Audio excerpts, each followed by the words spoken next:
influenciador da literatura gótica e inventor da ficção policial, Edgar Allan Poe, poeta e escritor, integrante do movimento romântico dos Estados Unidos, teve uma vida envolta de perdas, polêmicas, fracassos e, é claro, muitos mistérios. Edgar era visto como bonito. Seus olhos chamavam a atenção, embora carregasse uma forte tristeza e melancolia. Os temas mais recorrentes em sua literatura lidam com questões de morte, incluindo os sinais físicos dela, efeitos da decomposição, interesse por pessoas enterradas vivas, reanimação dos mortos e, é claro, muito enigma. Mas o maior mistério de hoje ainda permanece. Qual foi a real causa da morte abrupta e estranha desse grande escritor que marcou gerações? E a gente vai descobrir logo depois da vinheta. A gente já volta.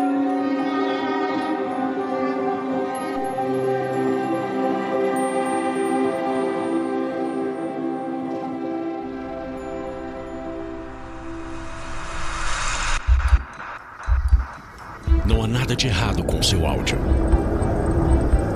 Adentramos agora através dos seus sentidos. Estamos preparando você para o que vai acontecer nos próximos minutos. Além do que conhece por tempo e espaço, o contato com algo além. Não conte para ninguém e nunca olhe para trás, pois este é Mundo Freak Confidencial.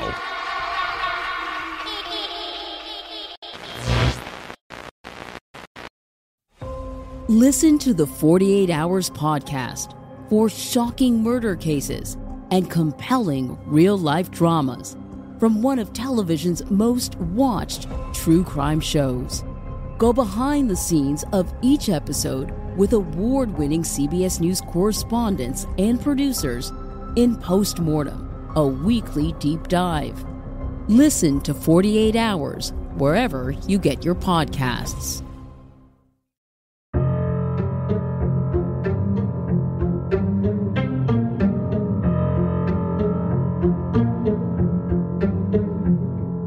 Longos dias e belas noites, queridos ouvintes. Está começando mais um Mundo Freak Confidencial. Eu sou Nevermore. Andrei, pra me ajudar, temos aquela nossa corva Jay. Oi, pessoal, tudo bem? Nossa, eu tô muito feliz com essa gravação, porque o Edgar Allan Poe, ele parece uma coisa recorrente da minha vida, desde que eu estava na escola, porque eu estudei, tive que fazer... Estudou com ele, né? Eu estudei com ele, lá em 1850. Tive que fazer redação sobre ele. E hoje eu trabalho com ele academicamente, então eu tô muito feliz, eu tô assim, me sentindo realizada. Perfeito. E temos aqui ele, nosso queridíssimo Marcos Keller. Quero deixar bem claro que o que eu conheço de Edgar Allan Poe pode muito bem não ser nada verdade. Então eu tenho muitos conhecimentos triviais e talvez inúteis e provavelmente errados. E eu estou aqui para a desinformação por causa disso. Publique sua versão, só digo isso. Seja sua própria Edgar Allan Poe. Seja seu próprio Edgar Allan Poe. Exatamente. Então, mas em minha defesa, assim, ele é um cara que realmente a gente estava conversando em off e a próxima pessoa a ser apresentada aqui, se for a pessoa correta, meteu o...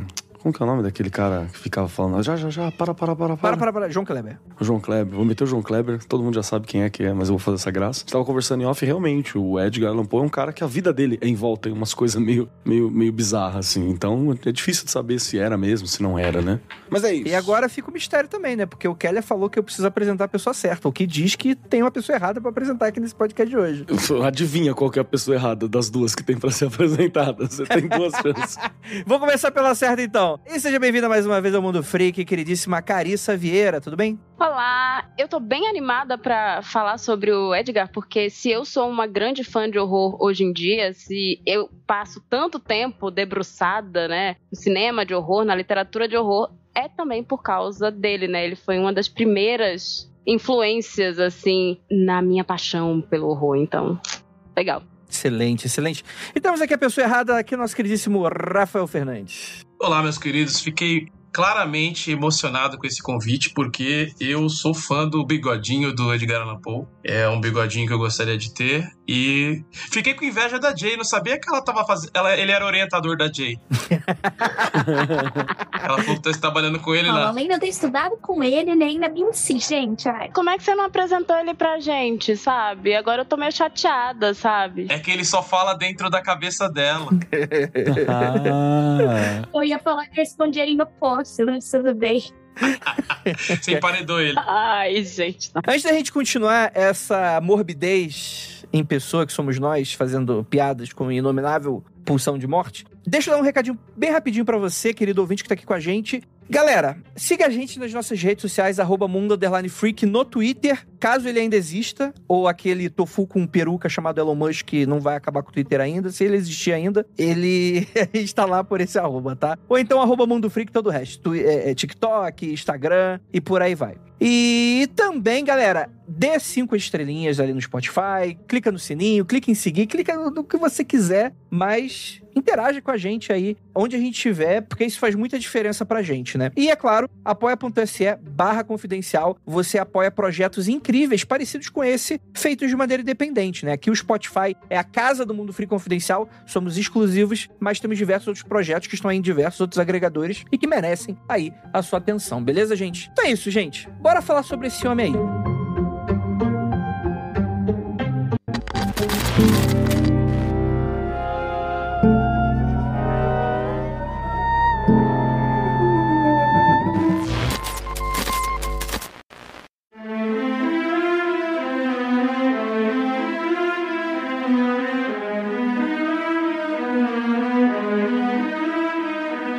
Galera, eu tenho uma coisa pra revelar pra vocês. Tem uma barreira de tempo do tipo, todos os autores que eu gosto citam Edgar Allan Poe como uma referência.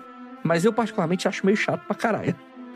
Não. Ai, Já começou polêmico. Quem chamou esse cara no podcast, hein? Quem chamou esse maluco?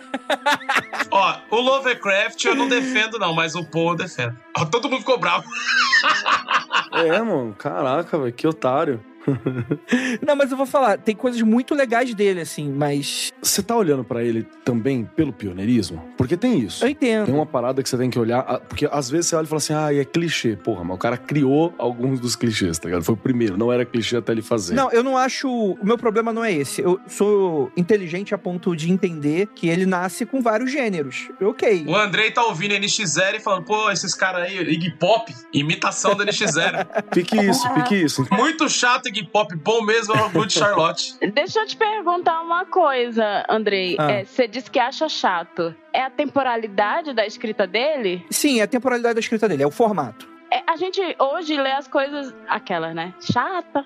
Mas, tipo, a gente hoje tudo não tem o mesmo tempo na descrição, é tudo muito mais rápido. A gente vive na era do TikTok, né? Então é mais difícil a gente parar mesmo e ler algo da época do Poe. E eles escreviam de uma outra forma, eu acho, sabe? Então tem uma temporalidade que pra gente hoje é um pouco mais arrastada. Eu acho que, não acho que tem que mudar a forma que você pensa, nem nada do tipo. Eu só acho que existe um estranhamento logo de cara, até pelas coisas que a gente lê hoje em dia também, sabe? E, óbvio, todo mundo que pega ele como referência, claramente veio depois, né? Se ele é uma referência. Então, faz do próprio tempo, né? A gente pode citar um monte de coisa, né? Lovecraft bebe...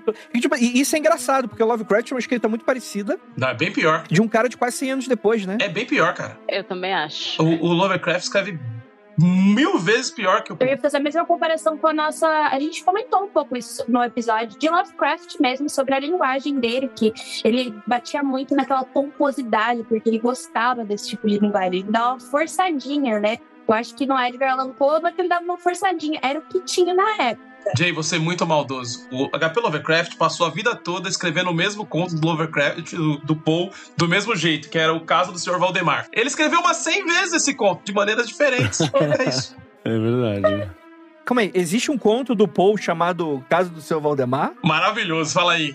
Não, isso é uma piada ou tem mesmo esse... E é um conto bom pra caramba, mas é o caso do Sr. Valdemar. Não, é impossível. É impossível o caso do Sr. Valdemar ser bom, cara.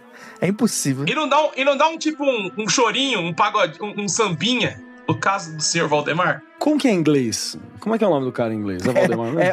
O inglês é Valdeci.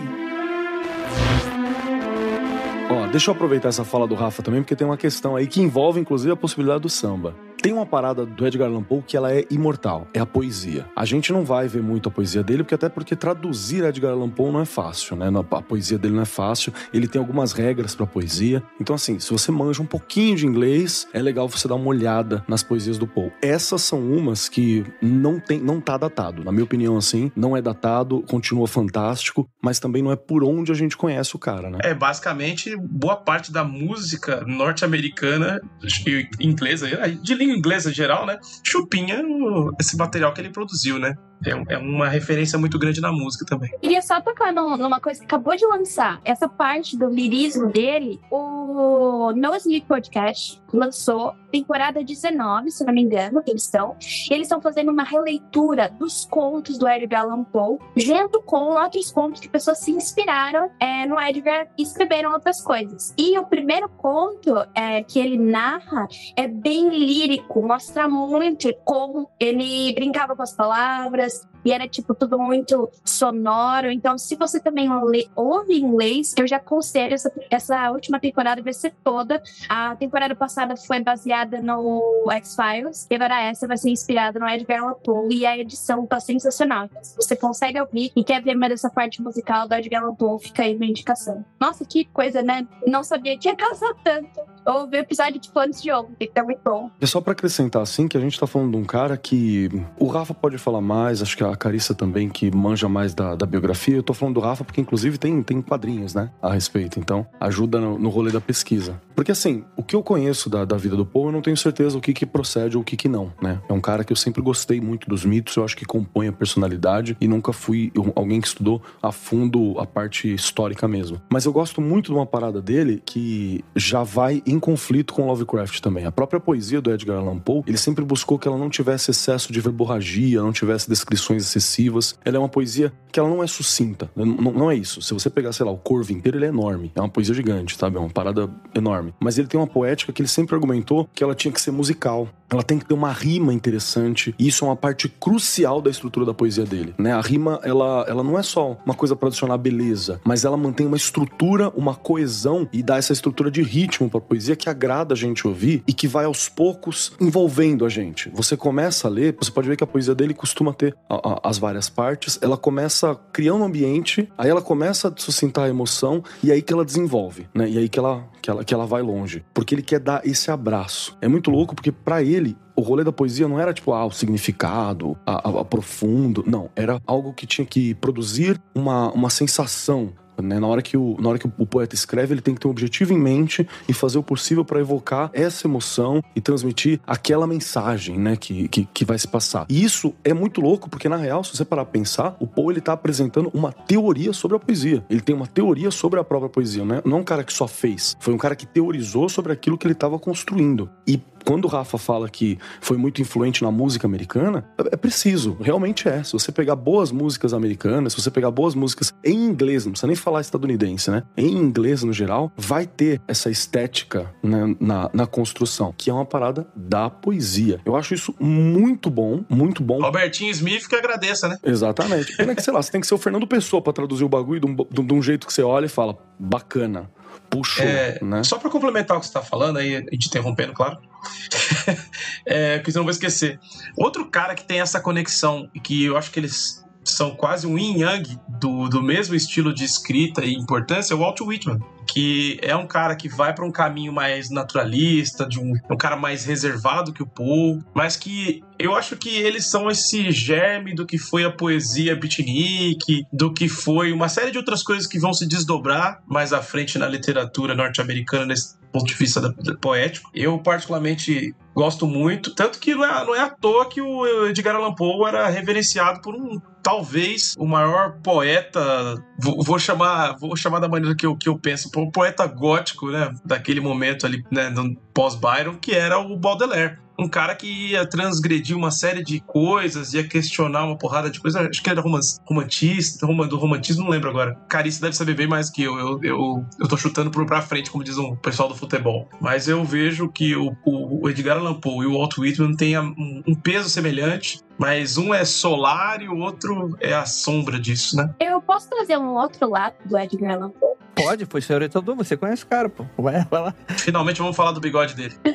Eu acho muito interessante a gente falar do como ele influenciou uma gama de escritores, de literários, né? E daí eu acabei esbarrando com ele na minha pesquisa de mestrado sem querer, porque eu trabalho com ficção científica, né? Óbvio, quem escreveu, ele também escreveu algumas coisas de ficção científica, mas eu não ia usar ele, porque eu falo sobre mulheres na ficção científica, né? Só que eu encontrei uma mulher que ela escreveu o livro A Dobra do Tempo, a Marilyn, e ela escrevendo, ela com aquelas ideias do tempo dela, em 1950, usando muitas teorias de Einstein, ela chegou na teoria das cordas sem a teoria das cordas ter sido desenvolvida.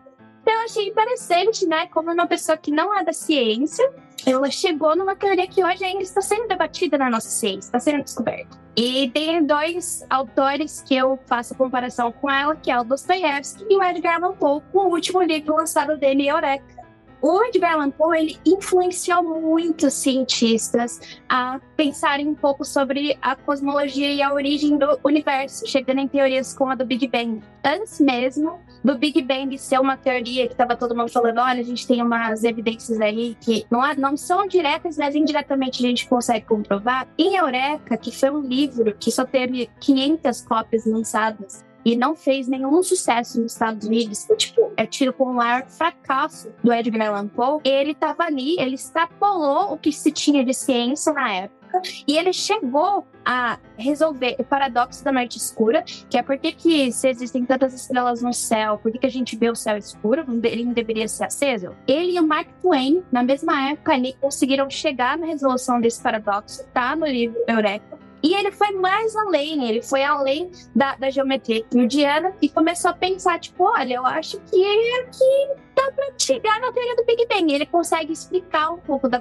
teoria do Big Bang nesse livro. E por conta disso, o Friedman, que é um outro cientista que criou uma teoria não contrária, mas que vai ali lado a lado com o Big Bang, que é considerado uma teoria ateísta, se influenciou no Edgar Allan Poe. Então a gente pode falar dele na música, na poesia, na ficção científica, mas a gente com toda certeza também pode falar dele no cinema, né? Hitchcock, né, Carissa? Sim, o Hitchcock é totalmente... Não só ele, né? Mas assim, acho que é o cineasta que mais a gente pode falar, porque ele se influenciou demais, ele dizia isso claramente. E assim, se a gente vai olhar alguns filmes, até, sei lá, um Rebecca da vida, a gente consegue ver na maneira como ele insere a história ali, como ele ambienta as influências do Edgar. Ele disse, inclusive, que ele foi muito pro lado do suspense, né, do horror, assim, por conta, né, de como ele era fã do Edgar Allan Poe, mas eu acho interessante também como até hoje o cinema faz biografias bizarras sobre ele e que são basicamente... É óbvio que é ficcional, mas assim, é quase um... caricatural. Criam novas histórias, assim, exatamente, é caricatural, completamente. Então, tem toda essa coisa de que ele influenciou o cinema, mas, ao mesmo tempo, o cinema não tem muito... Vai soar meio bizarro dizer isso, porque eu não sei se a palavra é respeito, mas cuidado com a figura de quem o Edgar Allan Poe é. Isso. Tudo bem que eu também acho que a própria literatura, não literatura, mas assim, ele tem biografias meio esquisitas, né? Assim, então... Eu já fui dar uma olhada, tinha um cara que não gostava dele do jeito que ele escrevia, e ele foi um dos primeiros biógrafos do Edgar Allan Poe. Eu falei assim, cara, porra, mas que linha é essa? Até o cara depois de morto, você vai falar mal dele, chega. Mas sabe o que é? Eu acho que isso deve ser muito relacionado ao tempo, né? Cara, o Allan Poe, ele nasce em 1809. Cara, a gente tá falando aqui do século 17, mano. É uns negócios que, se a gente tá falando aqui dos Estados Unidos, provavelmente esse tipo de coisa o pessoal puxava a arma pra resolver no tiro, saca? Era umas paradas muito nesse sentido, do tipo, pô, é muito mais esquisito pra gente, mas pra época... Porra, foda-se, não tinha lei, não tinha ética, não tinha porra nenhuma. A pessoa fazia o que quisesse, né? Tá tudo certo, só errou o século. Errei o século? Não é século XVII? Tem uns 200 anos pra frente, assim. Ah, é século XIX, caralho, tô viajando. Mas beleza. A gente sacou. Força. Segue que ninguém viu. Só vai. Hoje eu vou tá bem pra caralho, né, nesse podcast, mas vambora.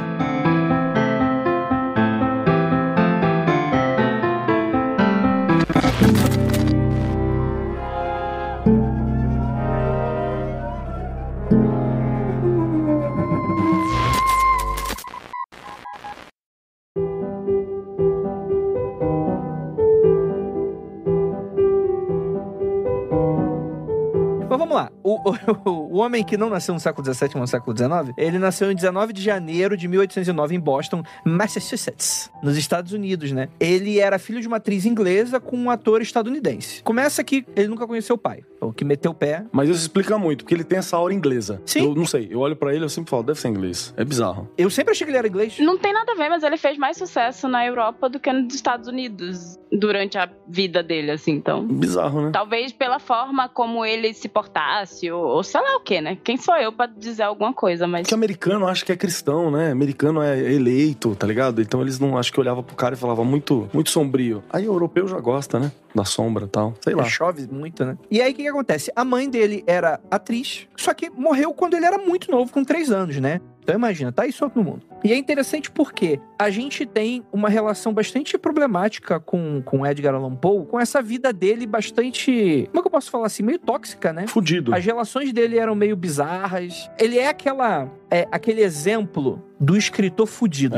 Ele é o fudido. Ele é o Bukowski, só que o Bukowski era falso. O dele era de verdade. Por isso que ele escrevia sobre umas paradas sombrias, saca? É sorte na literatura, azar no amor, cara. Mas assim, ele, por mais que ele tenha sido muito ferrado da vida em todos os âmbitos, coitado, ele foi uma das primeiras pessoas a conseguir viver da literatura, viver de escrita. Foi ele iniciou ali de, olha, eu vou viver só disso e vou conseguir, entre muitas aspas, me sustentar a partir disso. Que é uma coisa muito diferente, né? E o que explica a morte, né? Louco e fudido.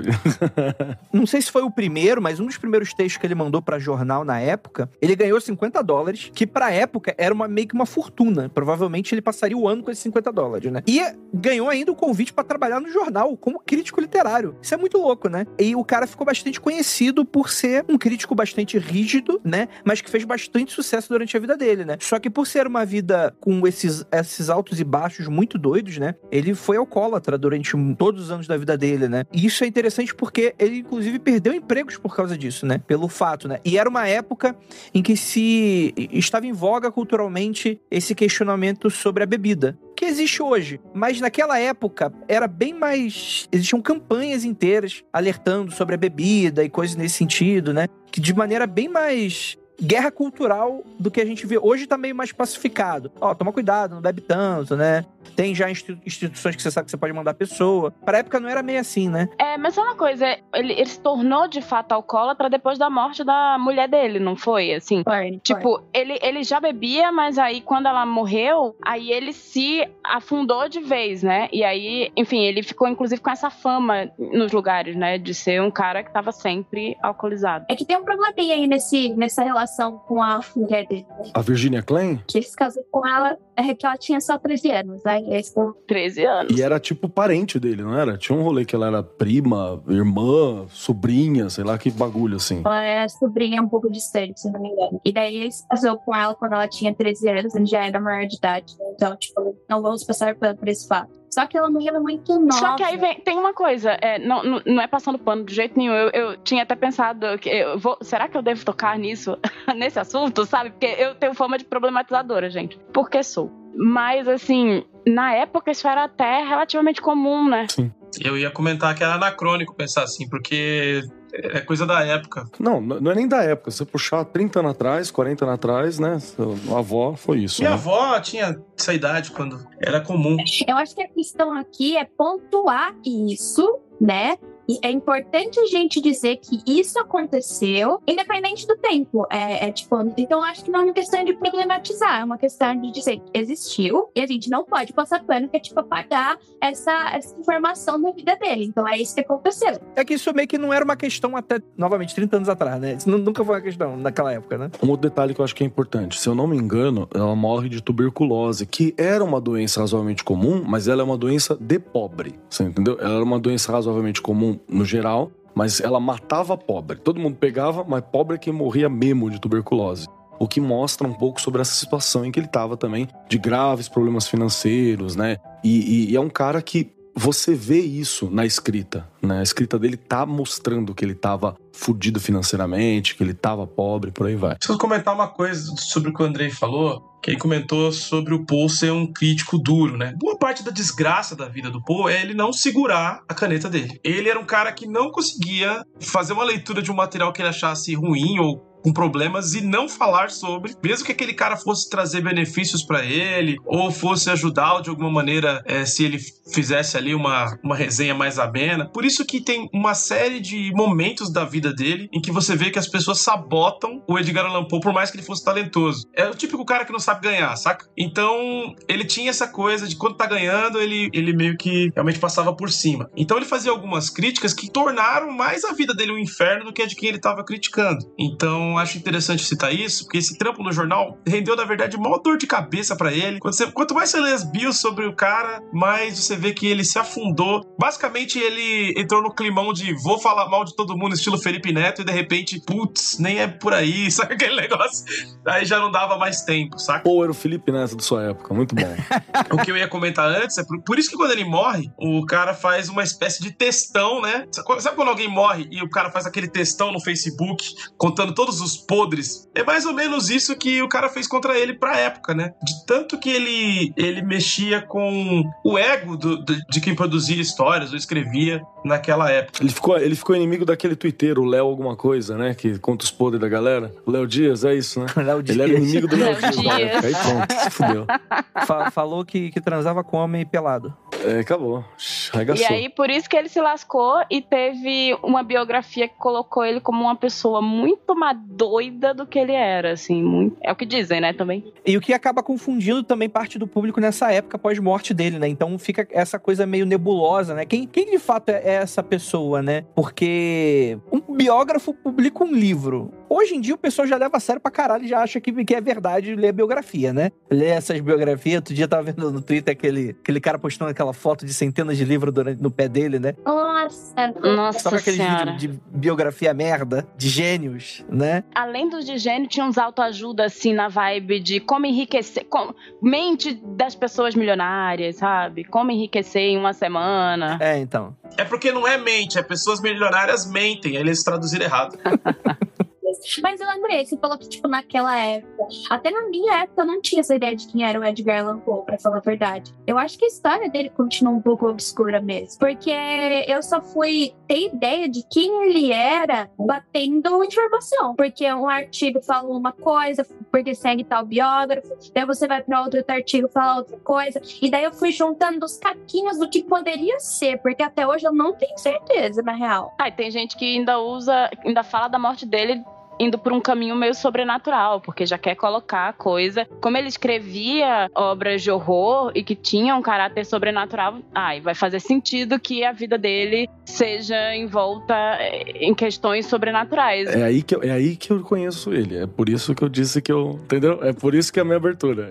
Isso explica a minha abertura. É a partir desse ponto de vista que eu conheço o Paulo. A gente já vai abordar a morte dele e tal, que vai suceder. Porque a morte dele é um grande mistério, né? Até hoje, né? Você não tem ainda uma motivação do o que aconteceu ali, né? Foi um rolê do Kleber muito doido. Mas tinha uma lista, né? Não, isso aí foi uma galera que também não quis investigar, tá ligado? Porque tinha uma lista de possibilidades, sim. Mas não é a hora, né? Tá bom. Não, mas isso é verdade. Por exemplo, tem uma série de coincidências na vida dele, do tipo, a mulher dele morre 2 anos depois que ele publica Nevermore. O Nevermore fala, né, sobre um jovem que perde a namorada, né? Perde a esposa, algo nesse sentido, né? E você tem ele perdendo, né, a amada dele, né? E ele vai escrever isso duramente. Dizem que também a narrativa dele fica cada vez mais sombria também por causa disso, né? Ele entra num estado profundo, depressivo, assim. Mesmo sem existir na época, provavelmente seria o diagnóstico dele por esse impacto desse trauma. É melancolia, se eu não me engano, eles chamavam na época.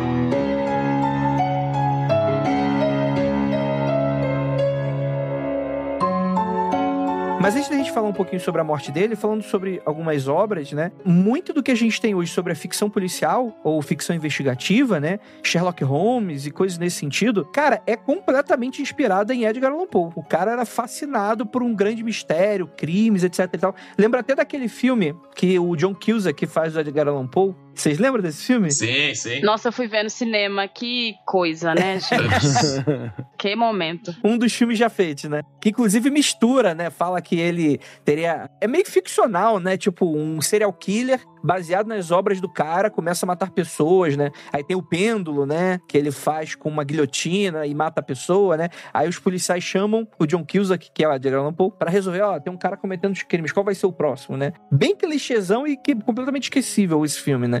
Mas eu lembro muito, me marcou por causa disso. Porque poucas vezes Edgar Allan Poe é retratado, inclusive, no cinema, né? Tem uma relação meio doida aí nesse sentido. Uma coisa que acho interessante sobre a história dele é que ele é um daqueles caras que tem o efeito Seu Madruga, sabe? Já fez de tudo um pouco. Você começa a olhar, ele sempre tem alguma coisa diferente que ele se meteu a fazer. E acho muito interessante o período que ele passa no exército, né? E que é muito, claro, é feito de ficção, mas que eu gosto bastante, num quadrinho chamado Mágico Vento. Não sei se vocês conhecem, é um quadrinho do Gianfranco Manfredi e que é muito bom, por sinal. O Edgar Allan Poe é o amigo do personagem principal e ele faz parte do exército, tem várias passagens ali meio heróicas e tal, meio... Um aspecto dele que parece fazer sentido quando você lê várias biografias, que ele tinha um certo tom, assim, de heroísmo, desse heroísmo daquele período romântico e tal, né? De idealizar coisas, ser um idealista. Então isso eu acho interessante, principalmente aí pros anarquistas aí de plantão e coisa do tipo, que sempre procuram esses carinhas pra se agarrar, que nem eu. E também acho que é importante a gente vai falar dos contos, tem que citar por cima, ou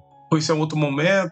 Essa era uma coisa que eu queria muito falar sobre os contos, mas é outra coisa que influenciou. Os contos, eles influenciaram muito o audiovisual, né? Que a gente tá comentando aqui da questão da ficção científica, de algumas obras policiais e tal, mas se a gente for parar pra pensar, ele tem muitos contos de horror com um lado sobrenatural também. Tanto que eu até falei do Rebecca. O Rebecca, ele traz influência de alguns contos que estão até compilaram, né? Depois virou Histórias Extraordinárias, assim. Mas a gente tem várias coisas no cinema de horror que bebe disso, tipo, filmes que beberam de O Gato Preto e enfim, a história da pessoa emparedada e enfim, que eu esqueci o nome agora do conto. Mas eu acho muito interessante como até hoje, se a gente for parar pra olhar o horror, o cinema de horror, ele ainda bebe da fonte desse lado meio... Óbvio, ele escrevia coisas sombrias, mas eu acho que bebe muito dos contos, sabe? O cinema de horror, ele bebe demais dos contos do Poe. E eu acho que pra muita gente, óbvio, tem o Corvo e muita gente conhece ele por causa da história do Corvo, do poema e tal, mas eu acho que muita gente começa a ler o Poe através desses contos, sabe? Então eu acho também que é um ponto de partida mesmo pra conhecer a obra dele bem interessante, até porque você vai ver uma gama de histórias e histórias bem diferentes, né, entre si. E muito acima da média, né?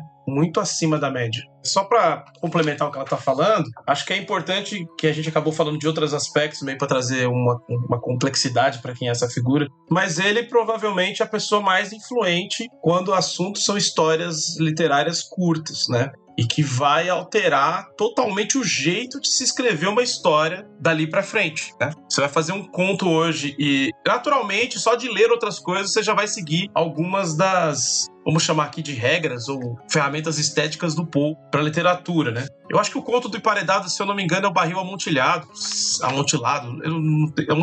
não tenho certeza. Mas assim, acho que alguns contos são muito importantes a gente citar, né? A Máscara da Morte Rubra, talvez, é uma das histórias alegóricas sobre poder mais fascinantes que eu já li. Tem uma relação meio próxima com 120 Dias de Sodoma, pelo menos é assim que eu vejo, do Marquês de Sade, né? Quase que elas conversam bastante. Eu gosto muito da Queda da Casa de Usher, acho uma história que não podemos deixar de citar, sobre quase uma tristeza hereditária, uma infelicidade, um desarranjo, em que de repente uma família... A casa é uma espécie de representação material do interior daquela família que se dissolve ali e que desaparece. E já foi adaptada para o cinema algumas vezes. É que você falando dessa tristeza que ele traz, vai lembrar muito do Pêndulo e do Poço. Porque pra mim é o conto que me marcou mesmo. Porque eu li na escola, eu acho que foi um divisor de águas pra mim. Porque antes eu só lia, eu gostava muito de ler clássico, sabe? Mandando Bovary, essas coisas. E daí, quando eu li o Pêndulo e o Poço na escola, parece ser uma chavinha que virou, e eu nunca mais consegui sair do horror e do terror. Porque é uma história de horror, né? Só que ela é muito deprimente, ela é opressiva. Parece que tem uma nuvem, assim, muito carregada em cima de você. E toda vez que eu leio ele, eu tenho muito esse resquício dele, sabe? De tipo, ser pesado, denso. triste. Ele foi, e tanto, eu vejo essa relação muito próxima com a música, porque tem toda uma geração aí, não só de música gótica mesmo, né, mas pós-punk, ou a própria galera, os trovadores folk, que eram mais nessa linha deprê, tipo, como Nick Cave, o Leonard Cohen, o Jeff Buckley. Tem influência pesada do Paul.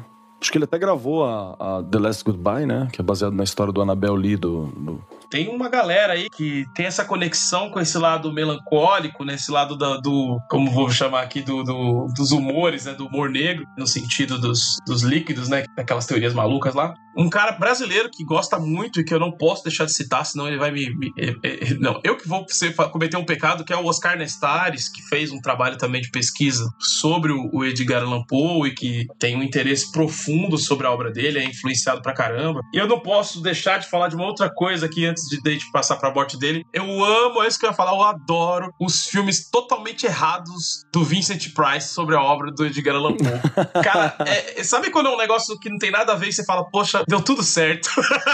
Era isso que eu queria ver, um negócio que vai pra outro caminho e que no fim são muito divertidos, né, e que tem uma proposta que resgata alguns dos detalhes e tal. Então ele tem uma influência que vai para além do que ele escreveu. Tem um senso estético, um modo de vida, né? Basicamente é um dos caras que inventou o modo de vida rock and roll, pode dizer assim, que essas paixões super exageradas, idas e vindas de tristeza e alegria transformadas em arte, e que eu entendo, me identifico, infelizmente, e que curto bastante, assim, vejo isso como uma qualidade. Então, só não queria deixar de citar tudo isso, porque eu acho que é falar do Poe e não falar de tristeza, não falar de rock, não falar de... A gente falou de literatura de crime, Assassinatos na Rua Morgue. Basicamente inventou um monte de coisas, né? Do Sherlock Holmes, a gente pode falar disso depois. A gente tá esquecendo de falar da Agatha Christie, né, gente? Era isso que eu ia dizer. A própria Agatha Christie, ela chegou a dizer como ele influenciou o trabalho dela, né? E assim, ela diz também, né, que ela já veio depois do Sherlock Holmes, né? Do Conan Doyle.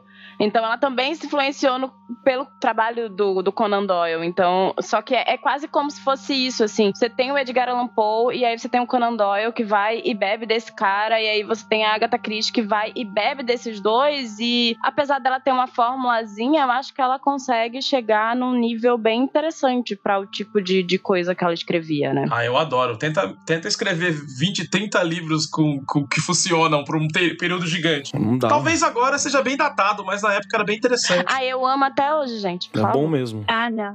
É porque eu acho que pra existir o Sherlock Holmes e pra existir a Miss Maple eu nunca sei falar o nome dele direito. Como se chama o nome? Hercule Poirot. É Poirot. Poirot, isso. Poirot. Pra mim é tipo, sabe aqueles nomes em russo que você lê, você só... João, né? O nome dele, João. Pedro. Isso. É que eu fui criada por uma mãe numa família que o povo estudou francês, e aí, quando eu era criança, eu lia e toda vez diziam assim, mas é Poirot. Porque eu dizia, é Poirot, enfim. Peraí, por isso a gente precisava de você nessa gravação hoje, veja bem. Subiu o level. Mas é que eu acho que pra existir Sherlock Holmes, pra existir os detetives da Agatha, precisava existir Edgar Allan Poe. Mas pelo que a gente tá falando aqui, se for buscar esse germe mesmo da influência da Edgar Allan Poe, aí fudeu, né? Porque você não ia ter meio mundo, né? Você não tem Vincent Price, você não ia ter o chatinho lá que vê tudo torto e que adora ver a ex-esposa Helena Bonham Carter pegando o Johnny Depp. Como é que é?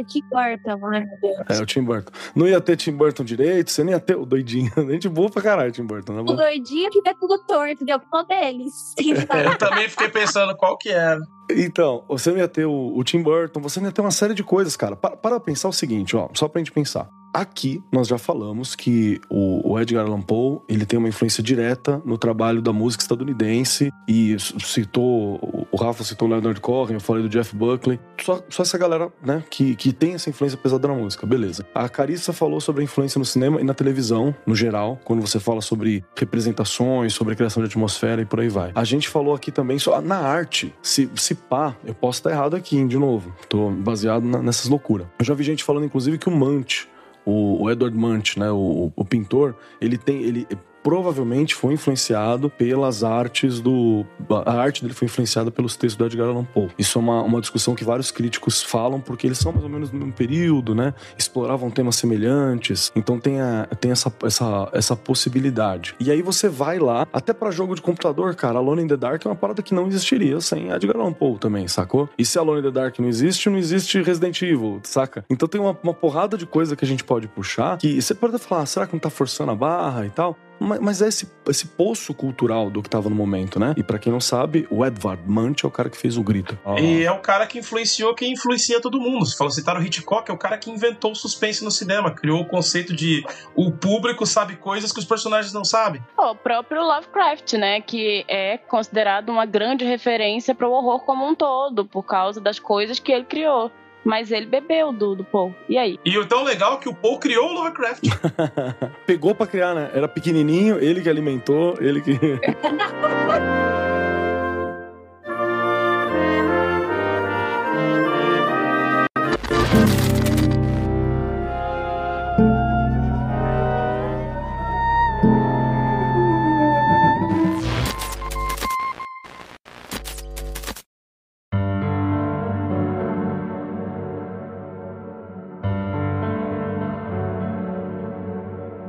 Os eventos que acontecem é o seguinte, logo depois da morte da esposa dele, ele pede em casamento uma antiga ex-namorada e anuncia alguns meses depois que ele vai de partida a destino da Filadélfia, ele vai pegar um trem. E aí, essa é a questão. Ele permanece alguns dias desaparecido. Deu de Crowley. Ninguém sabe onde estava esse puto. Foi encontrado um cara muito parecido com ele, meio que ali numa sarjeta do ladinho de um pub irlandês, meio bêbado e tal. Foi quando o impressor ele mandou uma carta, né? O Joseph W. Walker, solicitando a ajuda de Joseph E. Snodgrass, né? Que é um conhecido do Poe. Ele deu uma reconhecida ali e tinha um recado que ele mandou, que era o seguinte: caro senhor, há um cavalheiro bastante desgastado. Poderia falar do Edgar Allan Poe e de mim também, dependendo do dia.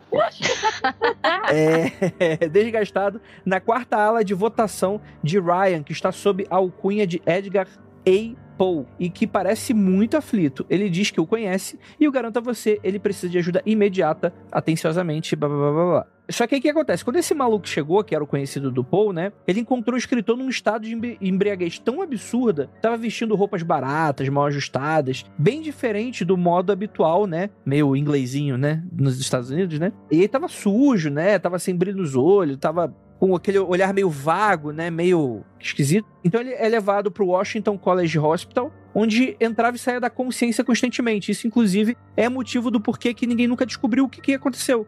Porque ele não conseguia falar, né? Ele ficava nesse processo, né? O médico assistente que ficou cuidando dele praticamente o tempo inteiro dá o relato detalhado da aparência do escritor no dia que ele chegou ao hospital. Um velho casaco de bombazine desbotado e manchado, pantalonas de caráter semelhante, um par de sapatos gastos no salto alto e um velho chapéu de palha. O cara tava praticamente o Chico Bento no shopping esse dia aí, né? Cara, e o Twitter já existia, porque descreve totalmente o cara fudido e não tenta ajudar. Eu fico pensando nisso. Pô, aconteceu recentemente de um cara que não foi jogado no chão. Acho que ele tava bêbado. Aparentava ser muito novo. E, tipo, tava passando gente. As pessoas estavam varrendo na calçada. Ninguém fez nada.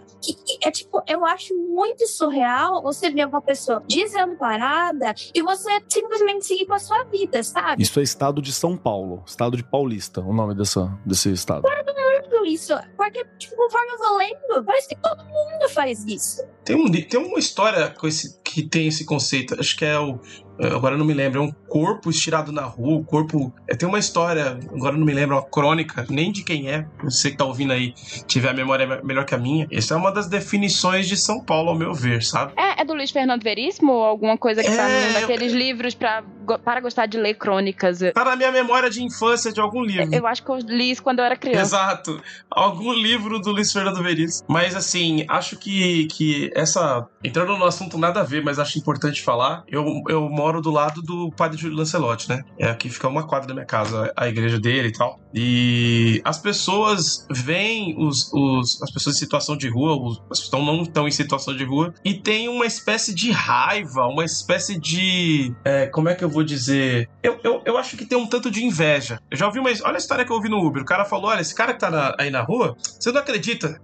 Segunda-feira eu vi uns caras fazendo churrasco aqui na praça, meu. Tem que limpar esses lixos daqui. Aí eu falei, pô, meu amigo, você tem raiva de um cara que tá comendo uma carne na praça? Onde que esse cara vai guardar? Na geladeira da casa dele? Se ele ganhou uma carne? Desculpa te interromper, é que eu moro no centro de São Paulo e eu vejo essas coisas também. E eu acho muito bizarro como... Eu sei que saiu total, né? Mas tem tudo a ver, né? Com o final dele. As pessoas acham que... Eu nem acho que elas acreditam que as pessoas estão na rua porque as pessoas desejam isso. Mas eu sinto que tem um grupo de pessoas que simplesmente acha que o pobre e acha que a pessoa que está em situação de rua, ela não tem direito de comer uma comida decente, de tomar um banho decente, de vestir uma roupa que não seja o trapo do trapo do trapo, sabe? E isso é o que eu fico, às vezes, questionando. A que ponto a humanidade chegou pra gente achar que dignidade deixou de ser o mínimo, sabe? Então, só que o que mais me impressiona hoje é que, tipo, a gente vive nessa situação de a gente estar no estado de São Paulo. Não é uma coisa que existe, é uma coisa que é real. Só que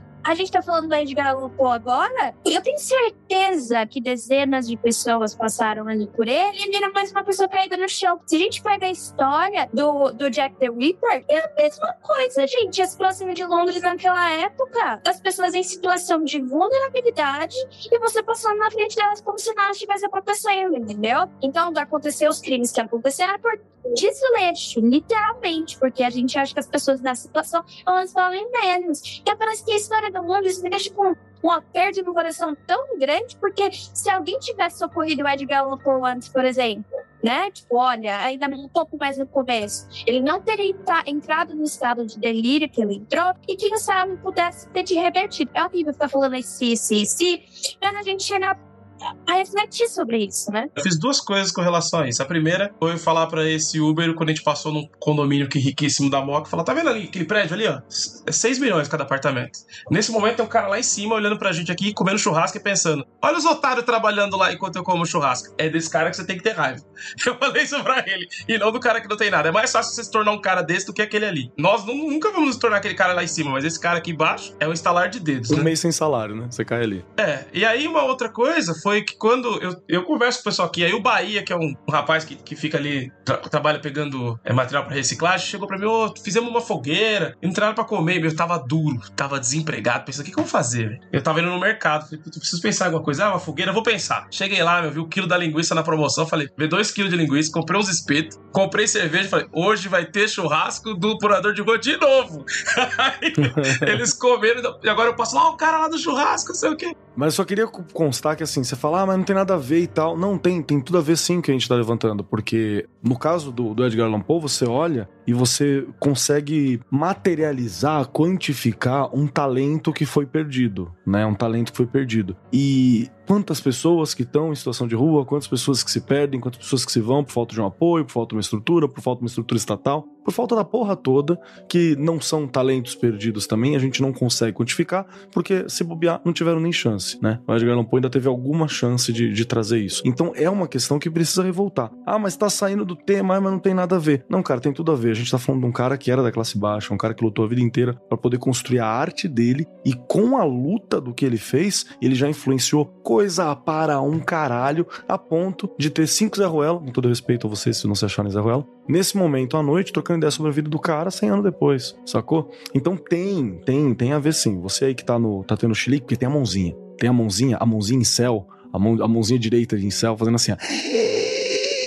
Amigo, você quer que a gente saiba o que você acha? Faz um podcast, me avisa para eu não escutar. Então vai tomar no cu. Ai, nossa, bem isso. Isso é pouco ódio, né? Perfeito. Tá dentro. A questão é que eu esqueci... Não esqueci não, né? Vocês me interromperam. O Edgar Allan Poe morreu, né? Só faltou falar isso. Alguns dias depois, ele foi colocado meio que numa sala ali esquecido. Ninguém visitou e o bicho morreu, né? Olha aí que pena, né? E E aí, o que acontece? Existem dezenas, que dirá centenas de hipóteses muito doidas com relação à morte dele, né? A mais normal seria que, de fato, ele provavelmente se embebedou até a morte, num processo meio que de autoflagelo ali, né? Em algum momento, né? Porque, tipo assim, por mais que ele fosse alguém dado nesse sentido a bebida, ainda assim é algo que muita gente fala, pô, mas não parece fazer muito sentido, porque ele tava com planos, ele ia se casar, ele tava no meio de uma viagem. Não era uma parada do tipo alguém que simplesmente... Não é o Nicolas Cage lá naquele filme lá que vai pra Las Vegas. Parece alguém no meio de caminho, né? Ô, André, então, esse negócio que fala, tipo, eu mesma acabei de falar que ele tinha planos, que se você for seguir o passo a passo dele até se sucedeu, não parece que ele era uma pessoa que queria fazer alguma coisa contra sua própria vontade, né? Tipo, ali. E também, eu não acho que ele estava doente. Eu acho que ele estava doente de questões psicológicas e psiquiátricas.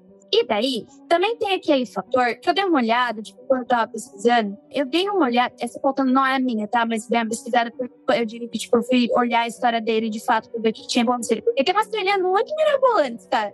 A da votação lá, que fica pegando a mesma pessoa e trocando de roupa pra ela votar, pra mim é surreal de bizarro. Fala o que é, porque pro ouvinte não sabe. Tem uma teoria que é assim, tinha um negócio, eu esqueci, tem um nome aí, não tem? Que eles faziam de votação, acho que... Se chama eleição. Dizem que tá rolando até hoje, não, na época. Não, o nome do que eles fazem, que é tipo, ele pega uma pessoa pra votar. Cupim, isso. É o cupim. Você pega uma pessoa X na rua e você basicamente faz ela de refém. E ela vai lá votar naquele candidato que é o seu. E daí eles pegam você de volta, troca de roupa e colocam você lá pra votar novamente. Eles fazem isso dezenas de vezes, trocando de roupa, colocando peruca, etc. Só que, pra você comemorar, entre aspas, depois de você ter votado, eles te dão uma dosezinha de álcool, de tipo, uísque, sei lá o quê. E parece que o Edgar Allan Poe foi pego aí por esses caras que faziam cupim e ele acabou bebendo muito desse negocinho que entrega depois. E foi por isso que ele morreu, porque jogaram ele lá. Por isso que também é uma teoria pra explicar as roupas que ele tava, né? O que eu acredito que ele tinha uma sensibilidade pra álcool. Sabe? Tipo, você bebe e o seu corpo ele não processa direito o álcool, ele já era um pouco sensível em relação a isso. Então, eu acho que como ele já era viciado na bebida, ele já bebia bastante, e o corpo dele não era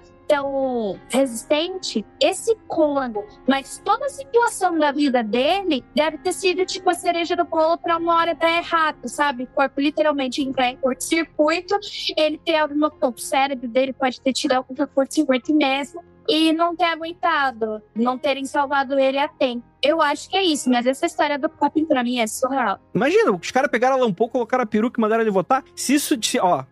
Fica aqui a denúncia, hein? Se tivesse voto impresso, isso não teria acontecido. Já falo logo. Isso aí... Mas tem muitas teorias com relação a isso. Gente que envolve a máfia, gente que envolve questões sobrenaturais né? Nessa história toda, né? De que ele poderia, né? Pelas histórias que ele escrevia. Eu acho que isso é muito um julgamento moral, né? Mas pera, a máfia...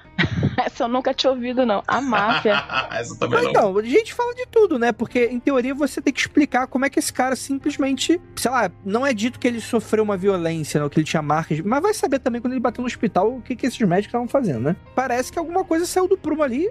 Como se o cara tivesse problemas com bebida, talvez. Talvez seja isso. Mas as pessoas teorizam coisas, né? Como a gente falou de cinema, mas eu queria citar um filme muito bom, ou melhor dizendo, um filme com duas histórias muito boas, que eu considero muito acima da média, sobre o Edgar Allan Poe, adaptações, né? Chama-se Dois Olhos Satânicos, recomendo demais. Basicamente, um filme que metade dele é dirigido pelo Jorge Romero, fazendo uma adaptação do caso do Sr. Valdemar, ou seja, uma história de morto-vivo com o pai do Papa dos Mortos-Vivos. E a outra história que é perfeita é O Gato Preto, pelo Dario Argento. Sem brincadeira, eu acho que é a melhor adaptação do Poe de todas. É essa, né? Tem uma outra com alguns diretores franceses que é interessante para os hardcore, mas agora não lembro, mas essa é altamente recomendada. Vocês vão falar alguma recomendação antes de eu falar do monte de quadrinho? Aqui, dá um disclaimer, viu? Que tem animal nesse filme aí, porque ultimamente as pessoas estão chamando Carmila de queerbait, estão reclamando do Dorian Gray. Vai que você cheira de paraquedas no negócio que se chama O Gato Preto, tem animal envolvido, tá? E aí, pra fechar, eu acho importante é que o Poe, como disse... acho que o André citou isso. Nos quadrinhos é o troço mais adaptado do mundo. Ele é assim... O Edgar Allan Poe e quadrinhos é uma relação muito próxima e que aos poucos eu fui me tocando, meio que no processo de criar um material inspirado no Poe, acabei descobrindo que não era uma ideia tão original assim. E que eu mesmo já tinha lido um monte, mas que acho legal citar algumas coisas, né? Uma é uma biografia do Edgar Allan Poe, que se chama A Vida e os Amores de Edgar Allan Poe, que tem roteiro do mestre aí do Pope Nacional, o R.F. Luquette, que escreveu os filmes do Zé do Caixão mais importantes, e com a arte do Eduardo Schlesser, acho que é assim que fala o nome dele, lançada pelo Sebo Clepsidra, muito boa, recomendo assim, tranquilo, bem interessante essa biografia. E também queria citar um outro que eu gosto, do Richard Corbin, que eu acho que foi a primeira vez que eu devo ter lido o Poe, foi na revista Cripta, pra quem é velho e gosta de terror, e que agora foi compilada numa edição chamada Espíritos dos Mortos, que tem aí algumas coisas, mas o Corbin mesmo fez um monte de histórias do Poe. Já citei o Mágico Vento, e que recomendo aí vocês fuçarem, porque tem nacional, tem um monte, tem Dupin, tem um monte de coisa legal, que se vocês procurarem, isso estou entrando só no quadrinho nacional, já dá pra colecionar aí um monte de histórias do Poe, mas que quem gosta de histórias dele, gosta de histórias sobre a vida dele, vai encontrar muito material na linguagem das HQs também. Mas, Rafael, você acha que ele morre como? Tudo morre. É só... Bem bom, né? Tudo morre, e acho que essa é a coisa menos importante sobre o Poe pra mim, por incrível que pareça. Nunca me importei com como ele morreu. Não sei, nunca... Me importei como ele viveu intensamente, todo o último segundo. Qual é que é? Uma chama intensa até queimar, essas paradas que roqueirinho fala. Eu gosto dele porque ele viveu tudo errado, cometia umas ideias merda, aí eu me identifico, sabe? Nossa, eu fiz todos esses erros também, sou burro pra caramba. Se alguém for fazer minha biografia um dia, vai falar, nossa, que burro, fez tudo errado, fez história na faculdade, depois quis trabalhar com comunicação, nada a ver. Bebo pra caralho, me acabo, me jogo no chão, converso com animais. Eles respondem, essa é a pior parte. E aí, com tudo isso, assim, sempre gostei muito dele, me identifico muito com esse lado melancólico e tal. A gente fez um quadrinho lá, o Delirium Tremens de Edgar Allan Poe, que é uma coletânea, vou só citar porque eu gosto muito desse material, e que a gente fez pela Drácula, tem uma história... São histórias originais, inspiradas na obra do Poe, e fiz uma história inspirada num tio meu, e a história toda se passa do ponto de vista da pessoa que tá morta. É a pessoa que tá morta que tá contando a história e tentando entender. Ué, mas eu não tô morto. Não faz isso comigo, não faz aquilo. Então é o morto vendo o que tá acontecendo com ele. Muito louco. E o Poe é esse cara que mesmo depois, sei lá, trocentos anos da morte dele, ele ainda mexe com quem tem essa visão não tão arco-íris do mundo, a criar histórias, a imaginar o mundo. Por isso que ele é muito adaptado. Que a obra dele é muito... Ela é muito elegante, sucinta, vai nos pontos importantes da vida e acaba inspirando a gente também. Eu queria falar como alguns escritores, eles vão além só do que ficar, tipo, nas ciências humanas que a gente fala, né? Eu fico muito feliz em ver que é possível também tocar na ciência, nas ciências duras, que a gente acha que é só pra cabeçudo e etc. E como esses escritores, eles extrapolando, eles tirando, tipo, da licença poética deles, eles poderiam extrapolar as histórias, irem além porque eles podem, faz parte do que eles fazem, né? E tocar em assuntos que hoje a gente tá até debatendo, né? Não ficou pra trás, elas estão indo pra frente. Então, pra mim, o Edgar Allan Poe, ele é uma pessoa que, assim, vai render muito, por muito tempo, ainda bem. Eu fico muito feliz por isso. Então, vale a pena, se você não conhece, pegar as indicações que o Rafael deu que são excelentes. Para ser o seu orientador, uma mensagem final dessa é muito importante pra ele. É só pra quebrar esse negócio. A pessoa só escreve e não consegue fazer mais outras coisas. A pessoa é de humanas. E tipo, não, a gente tem o Edgar Allan Poe que acabou foda-se. Tipo assim, eu quero fazer, eu quero pensar, eu quero, tipo, entrar em outras áreas. Eu nem quero ficar só aqui no mesmo lugar só porque falaram que é a minha caixinha. Ele saiu das caixinhas e ele foi muito longe, chegando, sei lá, na teoria do Big Bang, sabe, cara? Um bagulho que não era nem falado na época. Então, não é porque você que, sei lá, fez história que você não vai poder pensar em outras coisas. Você é um ser pensante e, tipo, educação e sabedoria é direito seu. Vai embora, não fica só no lugar. Que nem ele. Obrigado por me trazer autoestima. Ele era um polímata, né? O Edgar Allan Poe era um polímata, como o Leonardo da Vinci e outros caras que tem trocentas habilidades, mas isso não é pra qualquer um, não, hein? É um negócio que é de... É difícil. No caso, são os iluminados dele, é o obscuro. E eu lembro que requer tempo, né, gente? A gente é massacrado pelo capitalismo. A gente vê aí o Edgar Allan Poe que se fudeu pra caralho na questão financeira de todos os lados. Então a gente tá sendo massacrado pelo capitalismo. A gente tem o tempo que a gente tem pra gente, acaba sendo pra trabalhar e ter dinheiro pra sobreviver, né? E acaba não tendo o tempo do ócio, por exemplo, que é o tempo que você vai lá e você vai digerir alguma coisa que você aprendeu, vai refletir sobre o que você aprendeu. A gente não tem. O pobre só serve pra produzir, né? E a gente tá falando de uma época que ainda dava pra ter esse tempo. Tudo bem que ele era fudido, né, de dinheiro. Agora foi igual o professor Girafales falando do Seu Madruga agora. Tudo bem que ele era um fudido. Tudo bem que ele era feio. Tudo bem que ele... Não, né? A gente tem pessoas que são massacradas pelas horas trabalhadas e no final do dia, parem de julgar as pessoas que no final do dia querem assistir besteira na Netflix. Entende as pessoas? Porque elas foram massacradas pelo dia. Então ela só quer ver uma bobeirinha, deitar e dormir. Ela não quer ler um livro cabeçudo pra ficar pensando, ela quer descansar. Então a gente também se perde muito nisso porque a gente tá num sistema de ferro, entendeu? Então é legal ver o Edgar Allan Poe? Acho que as pessoas têm potencial de ser uma pessoa que nem ele, com toda certeza. Mas no tempo que a gente tá hoje, é muito complicado. Eu descobri que eu quero acrescentar uma coisa também. Porque o Rafa falou que o Edgar Allan Poe era um polímata. E, se eu não me engano, burrice, ser tapado, estupidez, o bagulho assim, em grego é vlakeia. Então eu quero lançar o polivlaca, que é o cara que consegue ser burro em várias coisas. É isso. Esse é um termo novo, eu acabei de cunhar aqui. Você é um polivlaca, um imbecil em várias áreas, é o oposto do polímata. Hoje eu ouvi a moça falando assim que você é um troglodita no rádio. Você é um troglodita, você fala várias línguas. Eu dei muita risada, achei maravilhoso. Eu quero ser troglodita agora. Ô, Jay, mas o seu cachorro não tá latindo porque tem esse Edgar Allan Poe atrás de você aí na porta? Ali, ó. Eu vi o bigode flutuando. No umbral ali. O Sarney não é porque ele não morreu.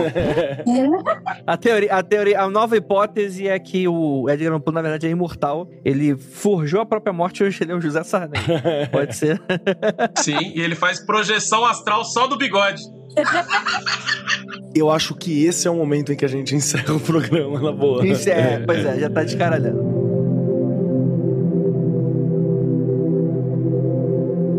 Então é isso, gente. A gente falou um pouco da vida e da obra, né? Com certeza faltou muita coisa. Com toda certeza vai ter gente chateada com esse podcast. Mas é isso. Como eu falei anteriormente, não gostou, faz o podcast, me avisa pra não escutar. E é isso. Não olhe para trás, porque o José Sarney vai estar. Projeção astral do bigode.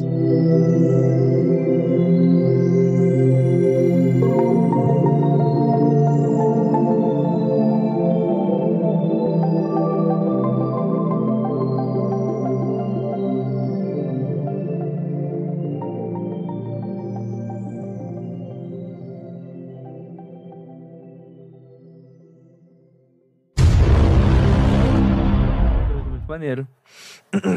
Alguém quer dar mais alguma informação? Antes da gente partir pra morte? Pra morte. Eu não quero partir pra morte não, cara.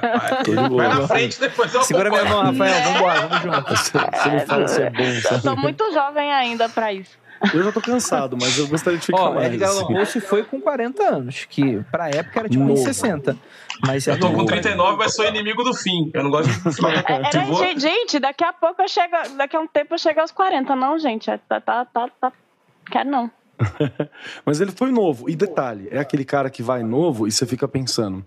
Tinha lenha pra queimar, né? Tinha lenha pra queimar. Tinha coisa pra escrever, tinha lenha pra queimar, tinha história pra trazer. Que inovações talvez ele trouxesse? Você fica sempre com esse gostinho, né? Com essa galera. Mas só uma pergunta. Nessa época, a maioria das pessoas morria mais ou menos nessa idade, né? Mas o problema dele é que foi muito esquisito mesmo, sabe? Tipo, foi de repente. E pelo que a gente, conforme você vai seguindo os últimos passos dele, não aparentava que era tipo um suicídio, por exemplo. Então, é um crime ou, sei lá, doença também não pode ser, porque eu já vi que tinha ido no médico antes, que ele não estava ruim, assim, da saúde, não tinha uma tuberculose, não estava sentindo uma doença que provavelmente daqui a alguns dias ia morrer. Então, é por isso que eu acho que tem mais especulações, sabe? Ela pode ser, o cara bebia horrores, né? Vai, assim, naquela Uma época... das teorias. E assim, naquela época a medicina não era como é hoje, então ele pode ter tido um mal súbito, algum problema do coração, até um aneurisma pode ter.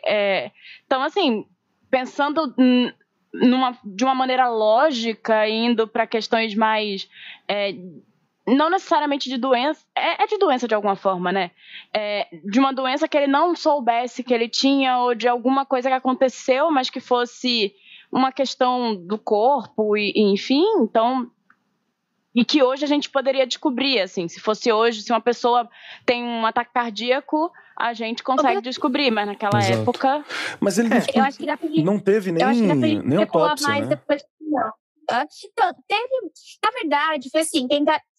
Vamos primeiro contar o que Vamos lá. Coitado. Vocês estão atropelando. mundofreak.com.br